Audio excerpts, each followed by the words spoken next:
By the second week, Monday morning, the tension had spread. Alice and Desire's parents returned to the school. This time, they weren't calm. They wanted answers. They went straight to Chantal's class. But Chantal wasn't there. No explanation. No notice. Just absent. The parents exchanged looks. Chantal had mentioned Akuvi's name, so they went looking for her. They were directed to the chop bar, but it was closed. Shutters down. Silent. Davia Sinu had stopped opening it, partly because her daughter was sick, but partly because she knew something else. She had allowed other people's children to go somewhere without their parents' consent. And now, something terrible had followed. The two parents left separately, but they agreed on one thing. Tomorrow, they would dig deeper. When, that evening, 5:45 p.m., exactly 1 week and 2 days after that Saturday, Akuvi suddenly sat up on the bed. Her eyes were open, but they didn't look at her mother. Tears streamed down her face. Then, blood began to flow slowly from her mouth, and her ears. Davi Esinu froze. Akuvi. Akuvi whispered only 2 words. She dead. And then she collapsed back into sleep. When Davi Esinu's body trembled. That was it. She could not keep her daughter at home anymore. She rushed her to the hospital. Doctors sedated Akuvi to calm her body.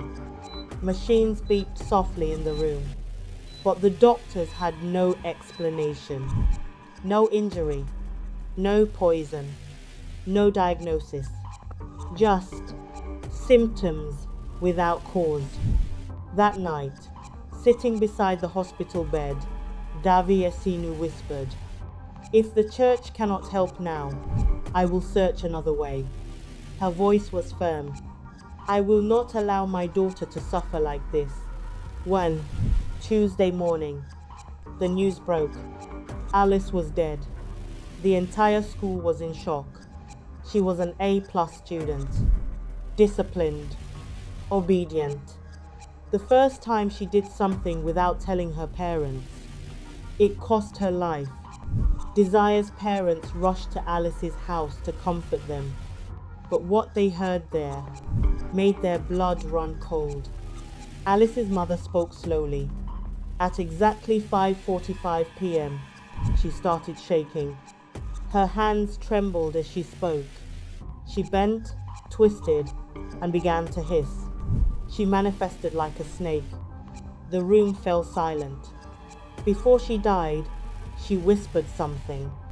The mother swallowed. She said, "I have become him, and he is inside me." Her eyes, the woman's voice broke. Her eyes turned like a python's, and at exactly 6 p.m., she was gone. Tears rolled down her cheeks. I knew my daughter was already gone days before. We went through several spiritual consultations. We tried to keep her alive, just to find out what was inside that room. She looked at Desire's parents with hollow eyes. "My daughter is gone, but maybe we can still save yours."